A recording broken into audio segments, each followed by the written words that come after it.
ዕለተ ሐሙስ ሐምሌ 23 2026 ላይ እንገኛለን። እንደምን አርፍዳችኋል የተወደዳችሁ የኤሪሳት ቴሌቪዥን ጣቢያ ተከታታዮች። ለዛሬ ረፋድ የተመራረጡ የአማርኛ ቋንቋ አበይት ዜናዎችን አርዕስተ ዜናዎቹን በማስቀደም ወደ እናንተ ማድረስ እንጀምራለን። እስከ ፍጻሜው ከኛ ጋር እንድትቆዩ የአክብሮት ግብዣችን ነው። አምባሳደር ሰመረ ርዕሶም በ83 ዓመታቸው አረፉ። የኢትዮጵያ መገናኛ ብዙሃን ባለስልጣን አንድ ሬዲዮ ጣቢያን አገደ። 56 ኢትዮጵያውያን ስደተኞች ከቦሳሶ ወደ ኢትዮጵያ ተመለሱ። ዶናልድ ትራምፕ በዴንቨር የክብር ሽኝት ስነ ስርዓት ፈጸሙ። የአሜሪካው ፕሬዝዳንት ዶናልድ ትራምፕ የኢራን የሲቪል መሰረተ ልማቶችን እንደሚያወድሙ ዛቱ። አሜሪካ ለ12 ተከታታይ ምሽት የተካሄደው የጥቃት እርምጃ ማጠናቀቋን አስታወቀች። የአርሰናል ማዕከላዊ ተከላካይ ዊሊያም ሳሊባ ቀዶ ጥገና እንደሚያስፈልገው ተገለጸ። ወደ ዝርዝር ዜናዎቹ እናልፋለን። ከኛ ጋር ቆዩ።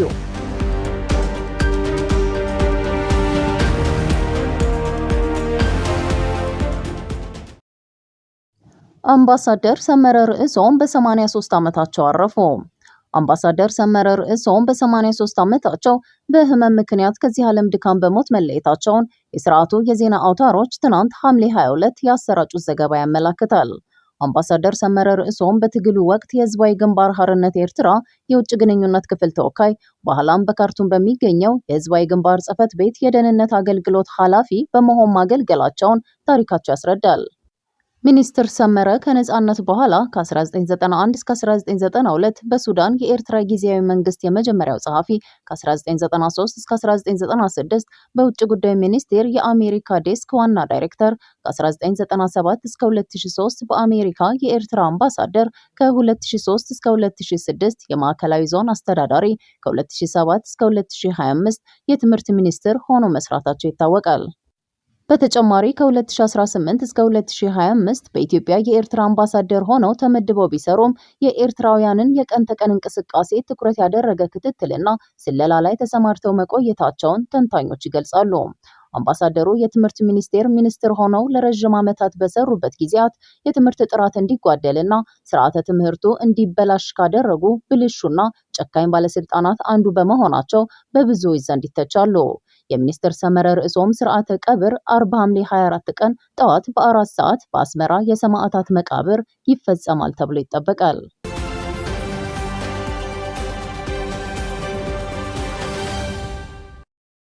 የኢትዮጵያ መገናኛ ብዙሃን ባለስልጣን አንድ ሬዲዮ ጣቢያን አገደ። የኢትዮጵያ መገናኛ ብዙሃን ባለስልጣን የጂኤፍኤም 106.7 የራዲዮ ሞገድን ለ6 ወራት ማገዱን አስታወቀ። ባለስልጣኑ በቅርብ ደቂቃዎች በማህበራዊ የትስስር ገጹ ባሰራጨው መግለጫ ጣቢያውን ያገደው የይዘት ክትትል በማድረግና በአካል ተገኝቶ ባከናወነው ምልከታ መሆኑን ጠቅሷል። ባለስልጣኑ በክትትል አገኘኋቸው ያላቸው ግኝቶች በአንቀጽ 64 ህዝባር 4 ሀገራዊ ይዘቶችን የማካተት ግዴታን በተመለከተ ከሳምንታዊ ጊዜው 60 በመቶ ፈቃድ ለወሰደበት አካባቢ የሚመለከት ሲሆን ቀሪ ጊዜው ለሀገራዊ ክልላዊና ሌሎች ፕሮግራሞች ማዋል እንደሚገባው ቢደነግግም ይህንኑ ተግባራዊ አለማድረግ፣ አንቀጽ 55 ህዝባር 1 ህዝብን የሚያስተምር የሚያሳውቅና የሚያዝናና ፕሮግራሞችን አለማቅረብ፣ ለፖለቲካዊ ማህበራዊና ኢኮኖሚያዊ እድገት እንዲሁም በህገ መንግስቱና በሌሎች የህዝብ ጥቅም የጋራ ሀገራዊ እሴቶች እንዲጠናከሩ አስተዋጽኦ የሚያደርግ የብሮድካስት አገልግሎት የማቅረብ ግዴታ አለመወጣት የሚሉ ይገኙባቸዋል። በመሆኑም በአዋጅ ቁጥር 1238 ህዝባር 2013 መሰረት ለጂኤፍኤም 106.7 በፈቃድ ውሉ የተዘረዘሩ ግዴታዎች ሙሉ በሙሉ ተሟልተው ተግባራዊ እስኪደረጉ ድረስ የሬዲዮ ጣቢያው ከሐምሌ 8 ቀን 2026 ታሳቢ የሚሆን ለቀጣይ 6 ወራት ከስርጭት ሙሉ በሙሉ ታግዶ እንዲቆይ መወሰኑን ባለስልጣኑ አስታውቋል። የኢትዮጵያ መንግስት በዜና አውታሮችና በጋዜጠኞች ላይ እየወሰደው ያለው እርምጃ በዓለም አቀፍ ተቋማትና በሰብአዊ መብት ተቆርቋሪ ድርጅቶች በተደጋጋሚ ትችት ሲቀርብበት ይታያል። ብልጽግና ከጊዜ ወደ ጊዜ በሚወስዳቸው እርምጃዎች የሀገሪቱ ምስል እየተበላሸ መምጣቱን የፖለቲካ ተንታኞች ይጠቅሳሉ።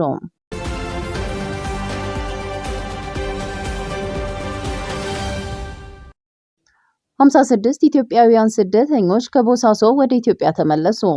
የዓለም አቀፉ የስደተኞች ድርጅት IOM በሰሜናዊ ምስራቅ ሶማሊያ በባሪ ክልል ዋና ከተማ ቦሳሶ የነበሩ 56 ኢትዮጵያውያንን ከነዚህም መካከል 10 ያህል አሳዳጊ የሌላቸው ህፃናትን ጨምሮ በደህና ወደ አገራቸው እንዲመለሱ መርዳቱን ባወጣው መግለጫ አስታውቋል።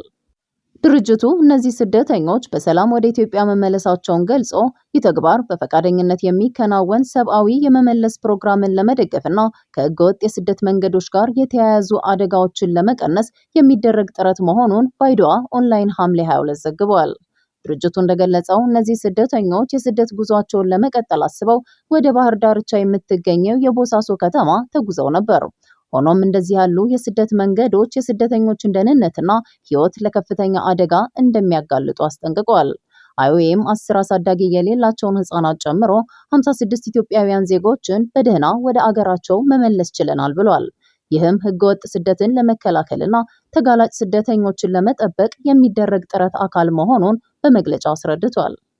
ቦሳሶ ከአፍሪካ ቀንድ ተነስተው ቀይ ባህርንና የኤደን ባህረ ሰላጤን አቋርጠው ወደ የመንና ሌሎች ሀገሮች ለመሄድ ለሚሞክሩ ስደተኞች አስፈላጊ የመሸጋገሪያ ማዕከል ሆና ለረጅም ጊዜ ስታገለግል ቆይታለች። እነዚህም መንገዶች ለመጠቀም የሚሞክሩ ብዙ ስደተኞች ለስቃይ፣ ለእስር፣ ለህገወጥ የሰው ዝውውርና ህይወታቸውን ለሚያሰጉ ጉዞዎች እንደሚጋለጡ ድርጅቱ ገልጿል። በተጨማሪም ድርጅቱ ከሶማሊያ የሚጀምሩ አደገኛ የስደት መንገዶችን ተጠቅመው ጉዟቸውን ለመቀጠል ያሰቡ ሌሎች ኢትዮጵያውያን ስደተኞችንም ወደ አገራቸው ለመመለስ ስራውን እያስፋፋ መሆኑን ገልጿል።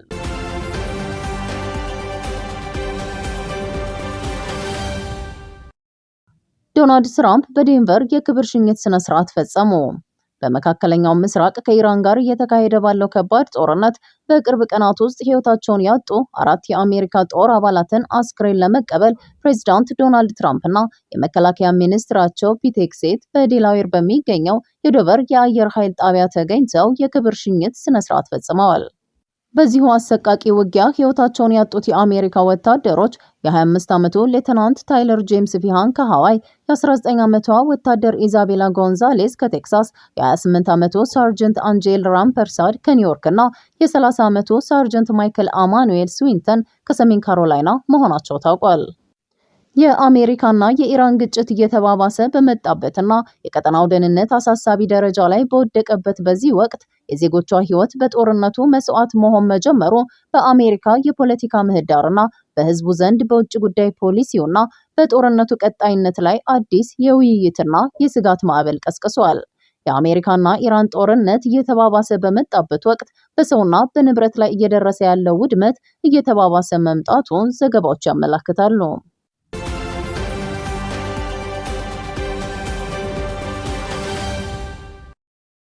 የአሜሪካው ፕሬዝዳንት ዶናልድ ትራምፕ የኢራን የሲቪል መሰረተ ልማቶችን እንደሚያወድሙ ዛቱ። ፕሬዝዳንቱ በማህበራዊ የትስስር ገጻቸው ኢራን በሆርሙዝ ሰርጥ በመርከቦች ላይ በተኮሰች ቁጥር በአጸፋው አንድ ድልድይ አሊያም የኃይል መሰረተ ልማት እናወድማለን ብለዋል። ፕሬዝዳንቱ ከዚህ ቀደምም ለኢራን ጥቃቶች የሲቪል መሰረተ ልማቶቿን በማውደም ምላሽ እንደሚሰጡ ዝተው ተግባራዊ ማድረጋቸው ይታወቃል።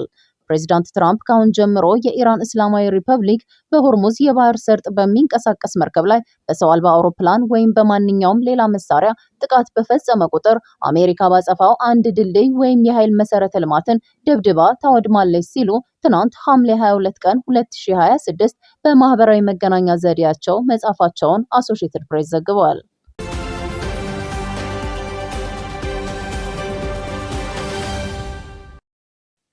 አሜሪካ ለ12 ተከታታይ ምሽት የተካሄደውን የጥቃት እርምጃ ማጠናቀቋን አስታወቀች።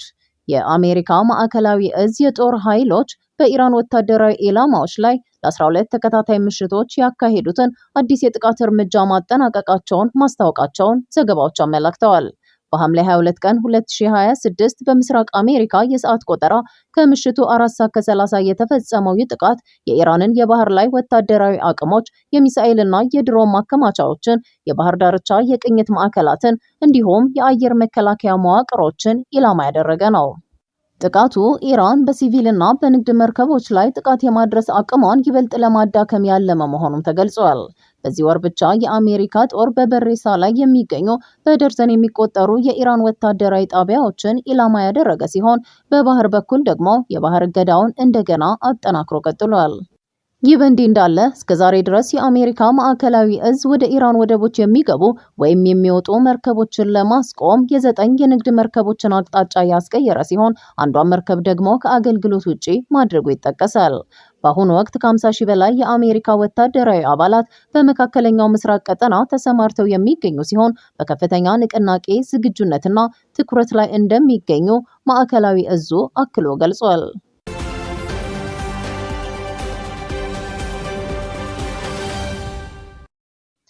የአርሰናል ማዕከላዊ ተከላካይ ዊሊያም ሳሊባ ቀዶ ጥገና እንደሚያስፈልገው ተገለጸ።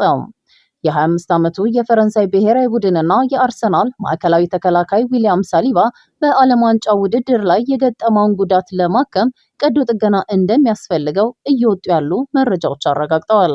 ሳሊባ ፈረንሳይ በስፔን 2-0 በተረታችበት የዓለም ዋንጫ ግማሽ ፍጻሜ ጨዋታ ላይ ተሰልፎ በጨዋታው የመጀመሪያ 30 ደቂቃዎች ውስጥ በጉዳት ምክንያት ለመቀየር መገደዱ ይታወሳል። ተጫዋቹ በውድድሩ ላይ ከአንድ ጨዋታ ውጪ በሁሉም ጨዋታዎች በቋሚነት ተሰልፎ ተጫውቷል። ክለቡ አርሰናል ባወጣው መግለጫ ተከላካዩ ቀዶ ሕክምና የማያደርግ ቢሆን እንኳን ለተወሰነ ጊዜ ግን ከመጫወቻ ሜዳ ውጪ ሆኖ የሕክምናና የእረፍት ጊዜ እንደሚያሳልፍ አረጋግጧል። የተወደዳችሁ የኤርትራ ሳተላይት ቴሌቪዥን ተከታታዮች ለዛሬ ያዘጋጀናቸውን የረፋድ ዜናዎች በዚሁ ፈጽመናል። ስለተከታተላችሁን እናመሰግናለን። ጤና ይስጥልን።